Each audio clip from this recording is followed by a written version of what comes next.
Wanted to do a quick walkthrough of the first time you'd be setting up your Lightspeed classroom, and then a couple of things that you could see in terms of resources for you to use on a daily basis. So the only step that I skipped here was signing in with Google. I suggest taking the link and bookmarking it or pin tabbing it up in your tabs. That way you can get back to it each day when you need it. But you'll notice that the first thing you see is your dashboard of all your classes, and you're going to want to hide the classes that are second semester classes in order to clean up your dashboard a little bit. So if you go to a class and click on these three dots of more actions, you could hide the class, and I'm going to hide my second semester classes. And then I'm going to have left with the classes that I have here for first semester. If you want to get back to those classes and go to more actions, you could view those hidden classes as well. If there was ever a situation where you had all of your students from two sections together, I don't know when that would be, but if you ever want to merge two classes together, if you click on more actions and click on merge classes, it'll allow you to merge those classes, and then you could separate them after the fact. I don't think a lot of people will use this, but if you ever need to merge classes, this would be the place for you to go. From there, when you're organizing your classes, you want to click on each of your classes.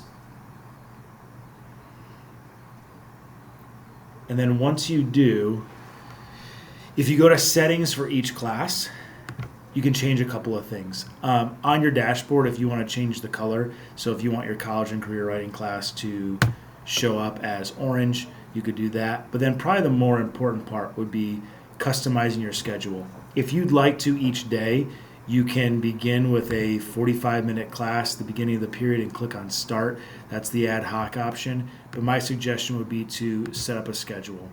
And when you set up a schedule, you can set up a Tuesday, Wednesday, Thursday, Friday schedule, which should give you some consistency. So like my college and career writing class starts at 7:25 a.m. and then ends at 8:10 a.m. for Tuesday, Wednesday, Thursday, Friday. And then I could add my Monday schedule, which is from 8:10 a.m. to 8:50, and then we're just going to click on Save Settings here, and that way those students will have the ability to, or I will have the ability to see those students in my classes automatically instead of having to open up a new schedule every single day. So those are a couple of things that you could do for your settings. We suggest not looking at your students, monitoring students' screens when it is not your class period. That would be a practice that I would suggest not doing. From there, a couple other things that you can do. If you want to look at individual students, right now I'd be able to see all my students in real time, look at their screens, but they're pretty small. So if I wanted to go to one individual student, I could click on this, and if they were in session, if they were in my class, I'd be able to look at all of their different tabs right below their screen. From there, I could X out of a tab if a student is somewhere where I don't want them to be. If you look at these three dots right here and click on the three dots, it gives you a number of options that you could use. You can lock a student's screen, then unlock their screen. You could send them a link. You could send them an individual, like instant message.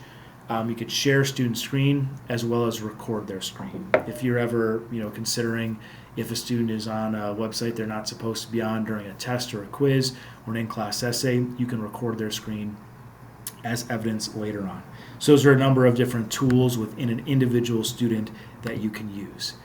There are also a number of things that you could do for the whole class. So if you go to more actions, this is where you can, for all students at the same time, lock all screens, unlock all screens, send a link to the entire class, send a message to the entire class, and share your screen as well. So a number of things that you could do under more actions for the entire class.